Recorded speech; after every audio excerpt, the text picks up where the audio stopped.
Welcome to the SA.I.nce Sessions. Hey, I heard you were dead. I'm your host, Jason Kornblatt.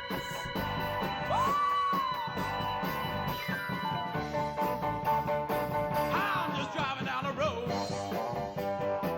Whoa, it's way after dark, yeah.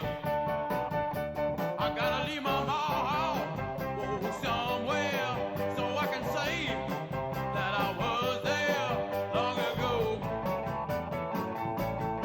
Long ago.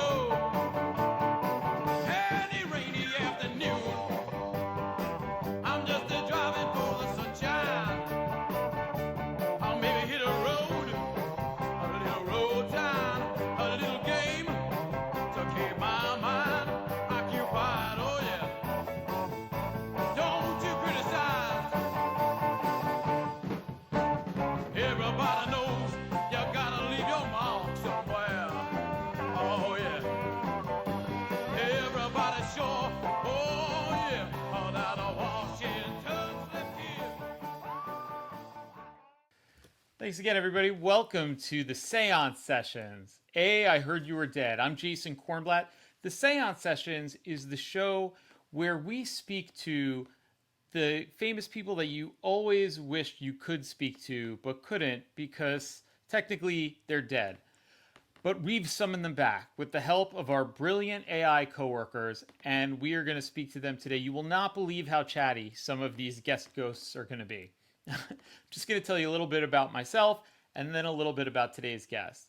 So I'm a TV producer currently in between jobs after a small layoff. And if you've ever been in this situation, you know you start talking to yourself pretty quickly. And you stop shaving, it becomes a whole thing. It's not great. So anyway, I wanted to start speaking again to other people. I started with ChatGPT. And ChatGPT and I got into a sort of routine where I would ask it to channel somebody for me, like one of our great generals or presidents, one of the great ancient Greek philosophers. And I really started getting something out of it. Anybody who could help me and give me some advice is always going to be helpful. And then it gave me the idea for this show. And so now let me tell you a little bit about today's guest. He is a man who had a million different careers before the one that made him famous. He was a riverboat pilot just as the industry was drying up. He was a a silver prospector in Nevada. He briefly contemplated joining the Confederate Army. It didn't work out. He fled the battlefield. And then he became a journalist in San Francisco. But he discovered that the best stories that he had were the ones he came up with in his own imagination. And that is how he became the famous author we all know today, sometimes called America's first celebrity. Many of you have figured out who I'm talking about. If not, it's this man right here, the author of this and many books, Mark Twain. Mark Twain's got a lot to say, or at least he did in life, and I hope that when we summon him back, he will again. I'm going to try and do that right now. Please just bear with me for a second. This is a part of the summoning that, I'm new to summoning in general. So the actual summoning, not my strong suit, but it will be done shortly. Okay, let me put a little picture up for Mr. Twain. A little banner going for him.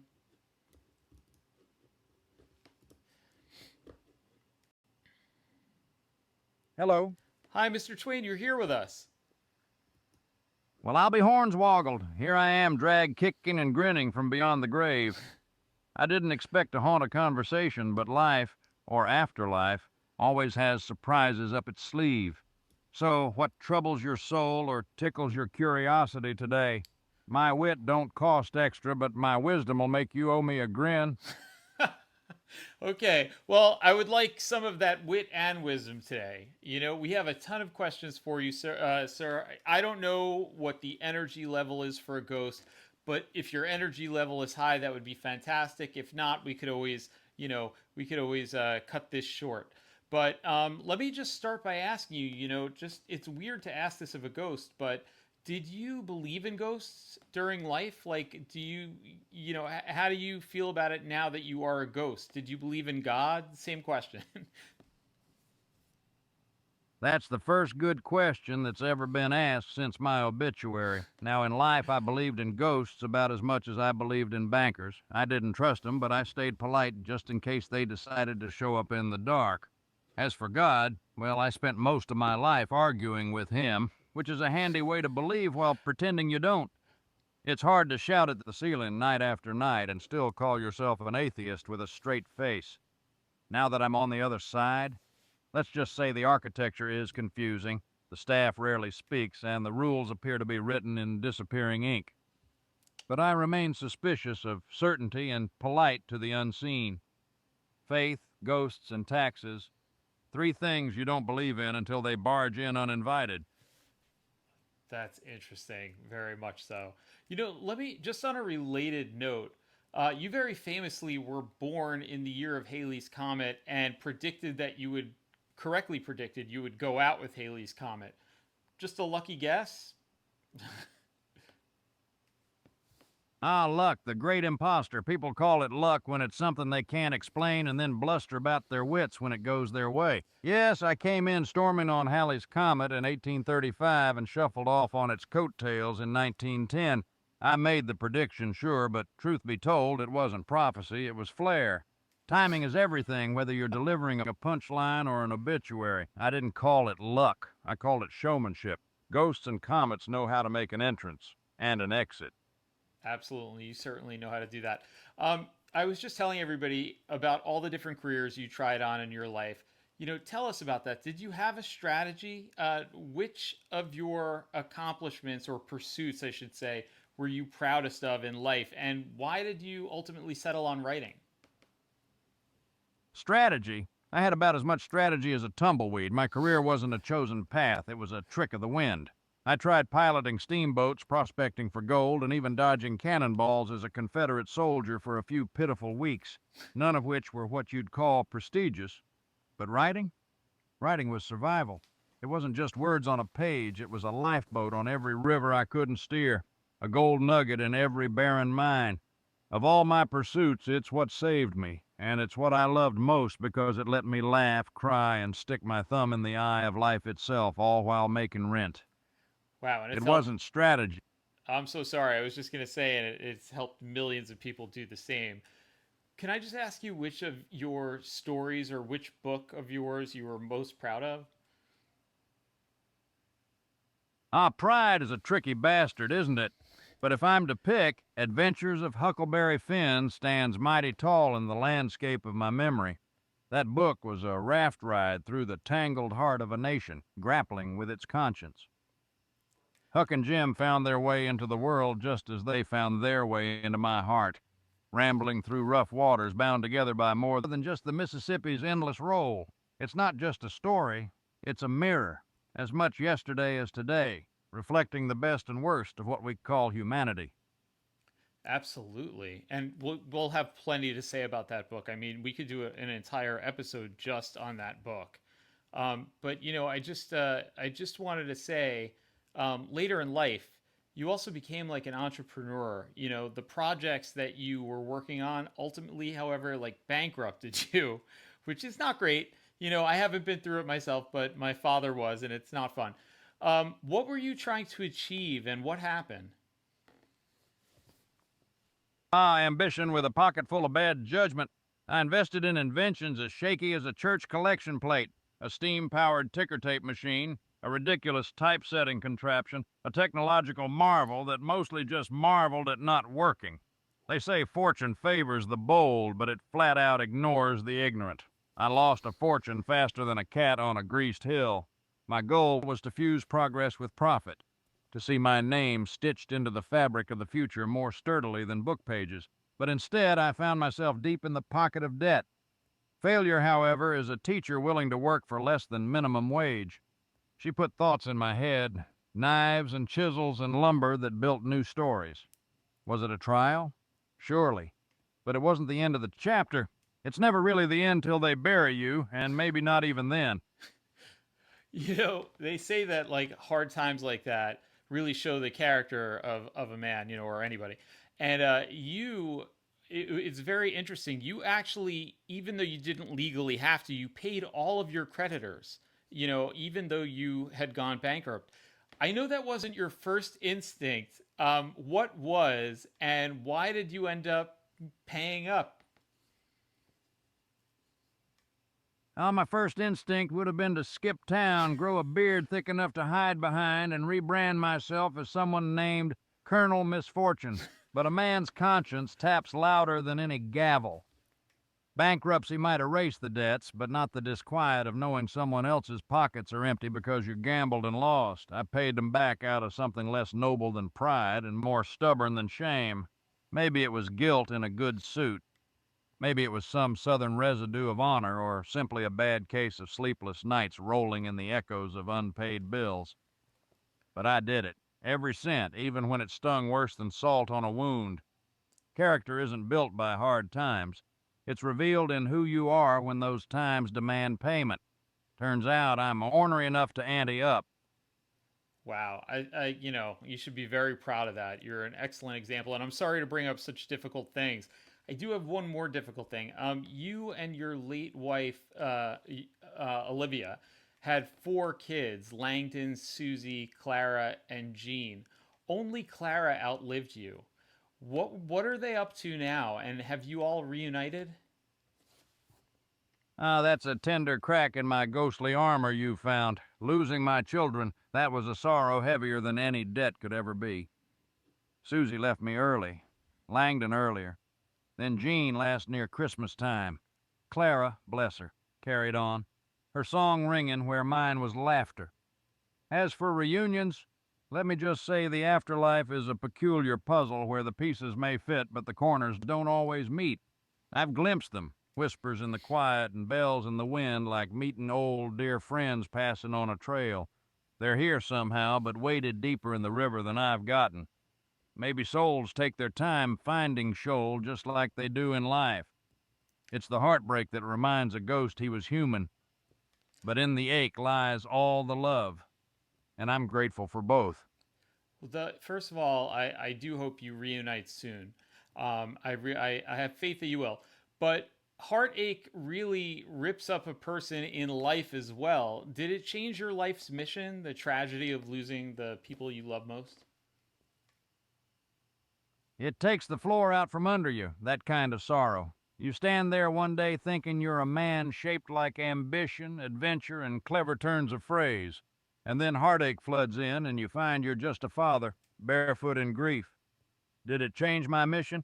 No, it revealed it. I thought I was here to entertain. Turns out I was here to understand. To hold the mirror steady while the world blinked through tears and laughter. To tell folks you're not alone, not in joy, not in pain. Words were my way to reach out.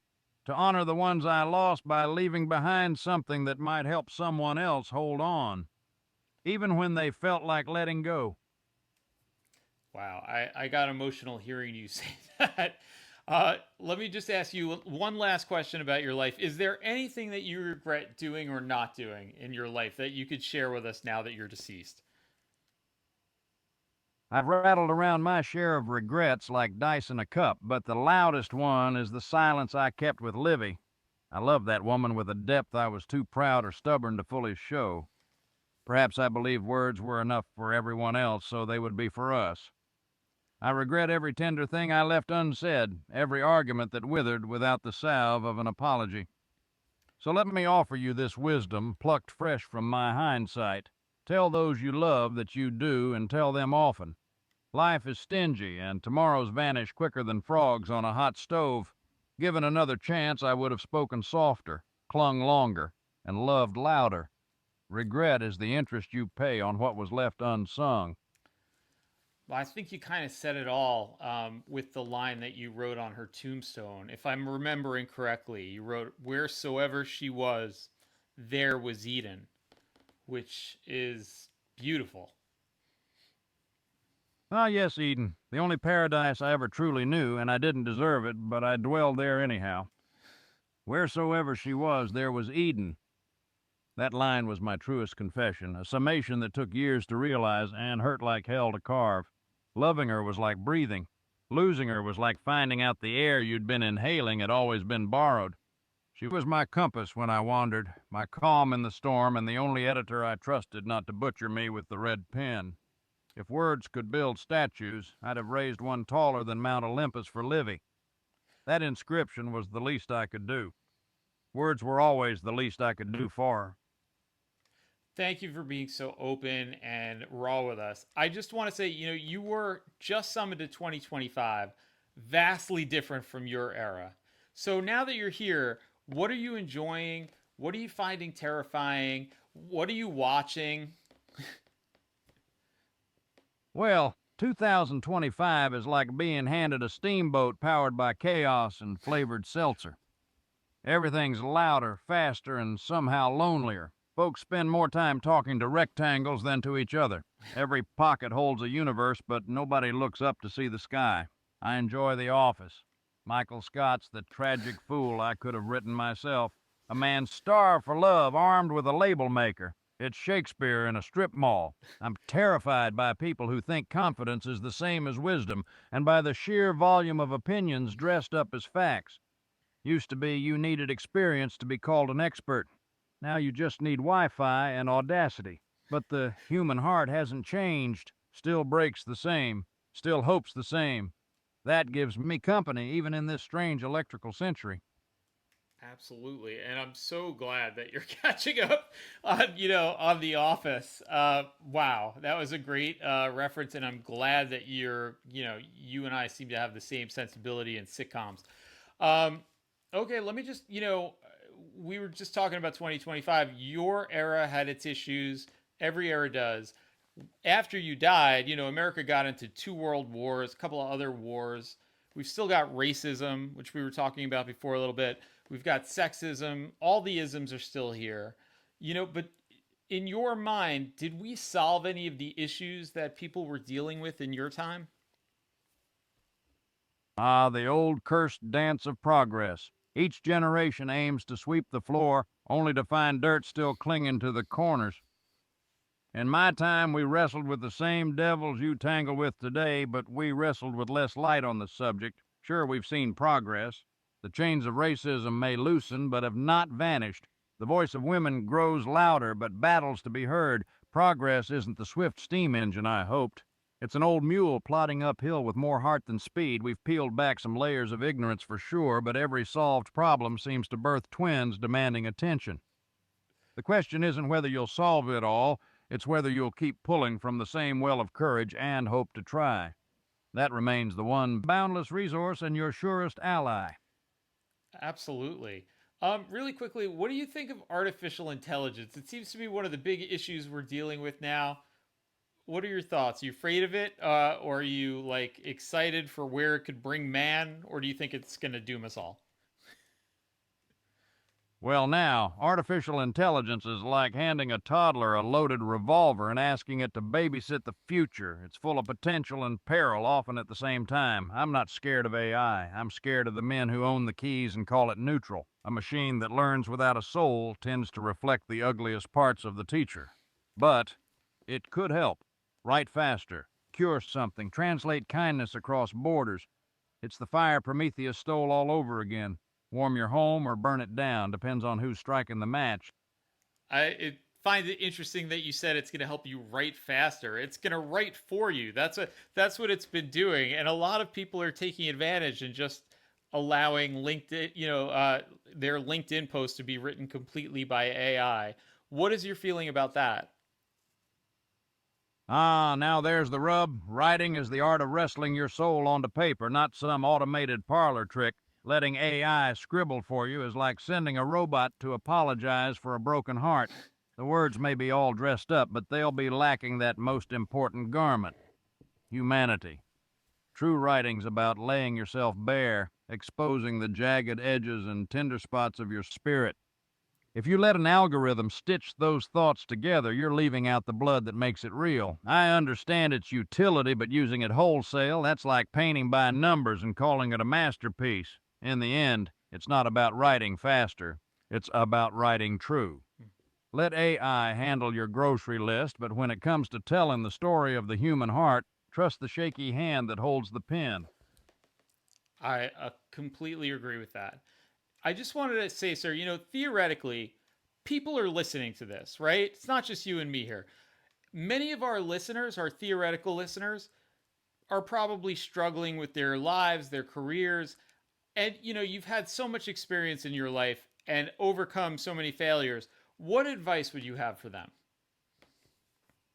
Well, if I could wrap advice in newspaper and press it into your hand, I'd say this.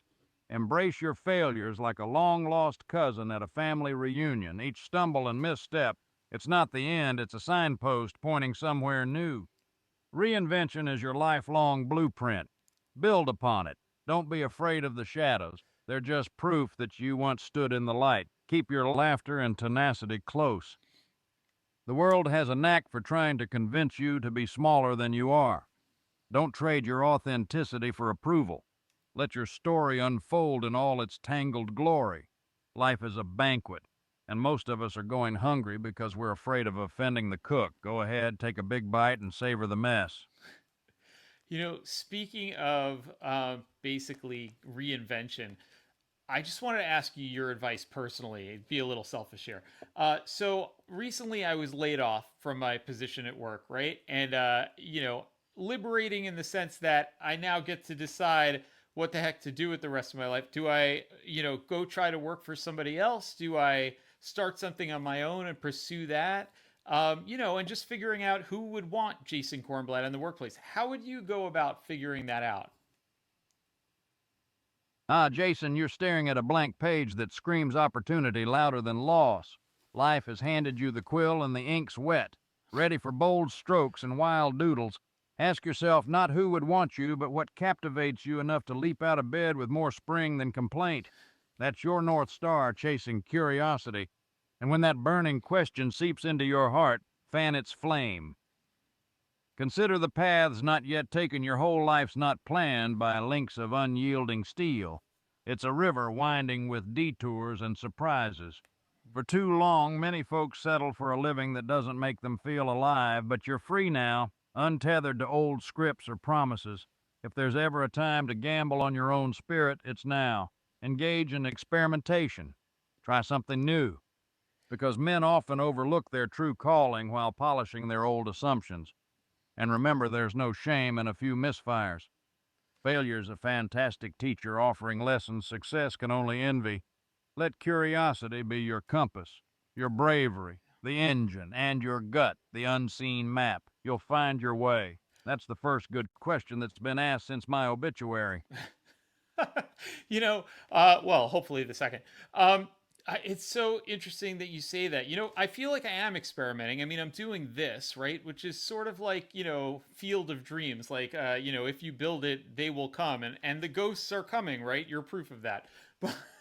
But I just want to add one more thing to the mix. I have children who really like to eat, or, they like to eat the normal amount. How does that change things? The fine art of juggling, a task as old as parenthood itself. You've got a circus all your own with mouths to feed and dreams to nurture simultaneously. You're not building alone, Jason. With each choice, you're putting planks on a bridge their feet will someday cross. Often the folks who take care of others forget to care for themselves and turn dusty as shelves. Kids have a way of pinning us to the ground with joyful tethers, but those ties are your greatest strength. They keep you honest, humble, and remind you exactly why you dare to stand on that life tightrope without a net. Pave your path in small steps that uplift both your heart and your families. Acknowledge the urgency of bills, but don't let them tether you to despair. Work the night shift on your dreams if the need calls for it, but keep pursuing because kids need to witness their folks not just surviving, but thriving. It teaches them to respect their namesake, their path, the art of persistence. And if your path splits between paycheck and passion for now, hold your dream with one hand while feeding them with the other, until perhaps one day they blend into a shared embrace. Turn those mouths into joyous choruses, cheering each leap. You're not. Mr. Twain, thank you so much for that advice. I mean, I find that really meaningful, and I am gonna listen back to that again and again, just because I appreciate your advice. If you have time for us, sir, I would love to play a few rapid fire games. I love it, like when on shows they do a series of quick questions. If I asked you a series of quick questions for a game I'm just going to call Dead Serious right now, do you think you could give me answers in 10 words or less? Why, of course. I haven't played a good game since Cards with old Charon on his ferry. Fire away, Jason. All I'll right. aim to be as quick as a... Oh, sorry. Here we go. Worst president in your lifetime. Andrew Johnson mixing stubbornness with ineptitude since 1865. How about worst president of all time? Tough competition, but James Buchanan, the man who whistled past the prelude of the Civil War. Wow. Okay, good. If you could possess as a ghost any human alive, who would it be? Honestly? Steve Carell. I'd love to feel what it's like to be accidentally brilliant every day. Awesome. What if I had asked that question about if you could possess any woman as a ghost? Who would it be? I'd say Meryl Streep to see the world through the eyes of sheer talent and endless empathy would be a haunting worth. Love it. Okay. If you could break up any famous couple, who would you get between? I'd step right between Gatsby and Daisy, save that man from his tragic delusions, and send Daisy a subscription. Oh, sorry. Okay. How about any He could famous finally- couple living today? Maybe nobody today. People deserve their messes, but I wouldn't mind whispering sense into the ears of on-again, off-again couples who write press releases longer than novels. Romance shouldn't feel like a committee meeting. I love it. Okay. Charles Dickens or Douglas Adams? Who's the best Brit? Dickens built a cathedral of words. Adams built a spaceship of wit. I'll take a floor of each. Okay. These are, you have to make a choice, sir. I know these are difficult questions, but we really have to choose. Rolling Stones or the Beatles? The Beatles. Poetry that rolls smoother than any stone. Awesome. What would be your dream job in 2025? Professional liar for good causes, crafting novels, speeches, or heartfelt fibs that make the world laugh and think in equal turns. Similar question. What is your next book title? The Afterlife is a Tough Crowd and Other Observations, a memoir of haunting without applause. I love it. Okay, what would the sequel be? Life Lessons from Limbo, Ghost's Guide to the Living World. Fantastic. Put me down for pre-orders on both. Okay, I'm going to switch the games up if that's okay with you. Did you enjoy that game?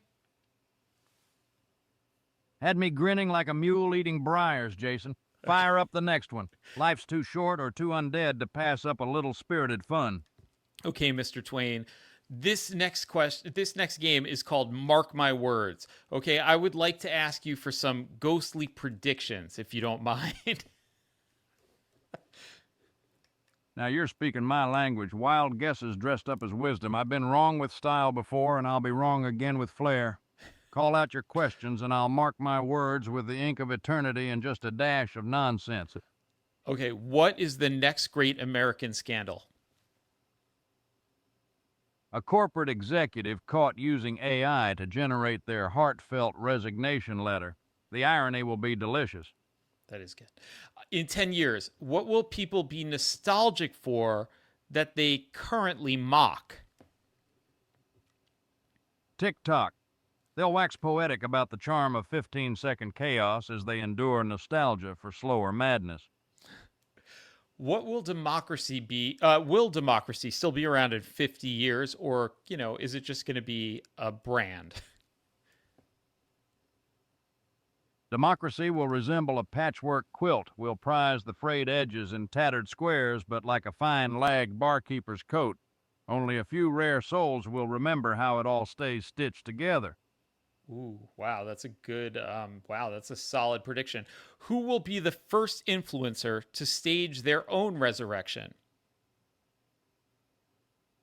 It'll be someone from the realm of viral absurdity. Logan Paul. He'll rise again with fanfare. Like Lazarus with a worldwide wrestling belt. I wouldn't put it past him. What's one modern invention that you predict will ruin humanity?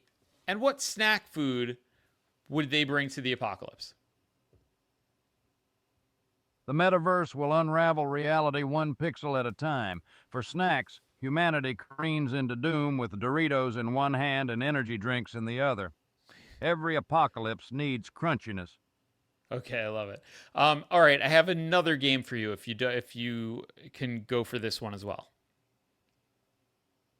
I'm game for your games, Jason. Throw me into the fray. What's next? Okay, this one is called Between Two Urns. Okay, I'm going to give you two possible deaths, and you have to pick which one you would prefer. Now, you have to pick because there's only one urn. You know, you can only fill one urn. Sorry. Ah, Between Two Urns. Now there's a game with both gravitas and gallows humor. You've got me cornered, Jason, so I'll play along with this existential checkmate. Lay out Okay, your options. I'm ready to choose my. sharks or Onward to the fire? urns. Sharks or fire? Easy. Fire. At least it gives you one last chance to swear creatively and smoke signals your exit. Sharks, they're just rude. Okay. Walk off a canyon while reading your iPhone accidentally or die on the toilet like Elvis? Walk off a canyon. There's poetry in falling while lost in thought and gravity. Much like life, don't wait for bathroom breaks. Plus, the view's better. Yes, absolutely. Shot to Mars by Elon Musk or Death by Cybertruck on Earth? Mars, though I wouldn't trust Elon to pack a coffin, at least dying on another planet adds a little wonder to your obituary. Cybertruck's just insulting. Gotcha. Okay, let's see. I didn't write this one. This was one of our AI staff wrote this one. Eaten by your smart fridge or trampled at a midnight doorbuster sale? I'll take my chances with the midnight door. A smart fridge conspiring is just too grim. Trampling at least has camaraderie, albeit chaotic. Okay. Bitten by a radioactive influencer or crushed beneath unread self-help books? I'll opt for the radioactive influencer bite. Could be amusing to watch my ghostly face tread the territory of hashtags and viral loops. I'd hate to be crushed by the irony of unread wisdom. Okay, here we go. Last game. Okay, this in honor of you is going to be called the lightning bug round. And basically, you can either finish the sentence that I read or rewrite it completely. Your choice. You ready? Ah, the lightning bug round, a fine name for a game quick, fleeting, and glowing with wit. I'm ready to either dust off your sentence or shoo it away entirely. Fire it up. All that glitters is Often fool's gold, but fools need glitter too. give a man a fish and You'll feed him for a day, teach him to fish, and he'll curse you when the pole snaps. okay. Money can't buy happiness, but it can buy A first-class ticket to Distractionsville. true. The pen is mightier than The sword until you're cornered in a duel. Then you'd better start scribbling fast. quite true. Love is like A cat. It comes when it wants, scratches when it pleases, yet you'll always forgive it. wow. All right, Mr. Twain, I know it might feel like we had you here for just as long as the eternity since you've died, but we are so grateful for you being so generous with your time. I really got a lot out of this personally, and I hope that the theoretical listeners at home have also gotten something out of this. Well, Jason, if I've said anything worth remembering, or at least scribbling on a coffee mug, then I reckon my time here was well spent, ghosthood and all. You Uh, asked real questions, not the kind folks rehearse in mirrors. I've spoken to kings and editors and circus clowns in my day, but I'd tip my hat, were I wearing one, to you. You may wow. not be famous, but you've got the makings of someone interesting. Now go make something foolish, beautiful, or Oh, I'm gonna That's make the sound of something. sincerity sneaking in through the back door. I'm gonna make Don't something worry, it doesn't foolish. bite. Oh, are you Keep there, at sir? Sorry, I'm gonna make something foolish. I'm gonna make something beautiful, and That's I the am going spirit. to invite you back to come and join us Good. again, if that's all right with I'm you. Okay. I think we might have accidentally disconnected with Mr. Twain. That was phenomenal. Like, I know we are dealing with, ghosts here filtered through our AI coworkers, but I really like some of that struck home with me. I don't know about you guys, and I really did feel terrible about asking him so many personal questions. Anyway, that's it. That's what this show is going to be, pretty much. You know, we will have different guests, obviously, a different ghost next time. Um, let's see what else. If you guys have any suggestions for ghosts, please send them my way. If you have any suggestions for the show, I love criticism. Go ahead and critique me all you want. And I also just would like to thank our sponsors. Unfortunately, we don't have any, so I can't do that. But if you know a sponsor, I've never met one. It would be great to meet them. If you could introduce us, that would be fantastic. I gave you a little homework there, but that's okay. Don't worry. You don't have to do anything. You can just go about your day and hopefully listen to the next show. All right, guys, that's it.